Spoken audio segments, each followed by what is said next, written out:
सच छुपाकर कॉन्ट्रैक्ट करवाना लॉ में क्या कहलाता है? आइए समझते हैं आज के टॉपिक फ्रॉड के साथ, जो कि अंडर सेक्शन 17 में डिफाइन है। और इसका मीनिंग से स्टार्ट करते हैं।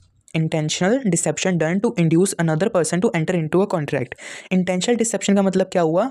इंटेंशनल मतलब जानबूझकर, डिसेप्शन मतलब टू मेक समबडी बिलीव, मतलब हमने जानबूझकर किसी को विश्वास दिलाया है ताकि वो हमारे साथ एक कॉन्ट्रैक्ट में आए। ठीक है, तो हम इसको बोलते हैं फ्रॉड। अब कुछ ऐसे एक्ट है जिनको हम फ्रॉड कहते हैं। फॉल्स स्टेटमेंट मेड नोइंगली, मतलब हमने कोई झूठी स्टेटमेंट दी है और हमें पता है कि वो झूठी है। ठीक है ना। Active concealment of a fact, concealment का मतलब होता है छुपाना। Active concealment of a fact का मतलब होता है कि हमने कोई एक मटीरियल फैक्ट छुपाया है।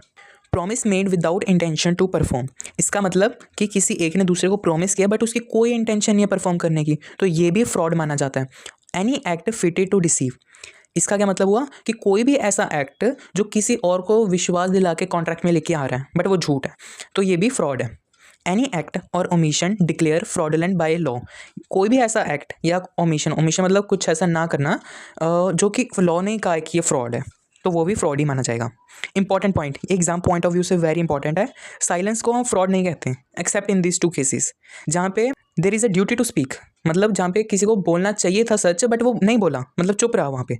इसकी एग्जांपल देता हूँ। फॉर एग्जांपल, ए ने अपना हॉर्स बी को सेल किया। ए को पता है कि उसका हॉर्स अनसाउंड माइंड का है, तो ए की ड्यूटी बनती थी यहाँ पे कि बी को बताए, बट उसने नहीं बताया, तो फिर ए ने यहाँ पे फ्रॉड किया। साइलेंस इक्विवेलेंट टू स्पीच, इसकी एग्जांपल दी हुई है नीचे। बी से टू ए, बी ने ए को कहा कि अगर तुम मुझे मना नहीं करते तो मैं मान लूंगा कि जो हॉर्स है वो साउंड माइंड का है, वो सही है। तो यहाँ पे ए का अगर साइलेंस, अगर ए चुप रहा तो ये इक्विवेलेंट टू स्पीच, तो ये मान लिया जाएगा कि उसने ये बात एक्सेप्ट कर ली है। ठीक है। अब बहुत इंपॉर्टेंट है हमारे लिए जानना कि फ्रॉड का इफेक्ट क्या बढ़ेगा कॉन्ट्रैक्ट पे।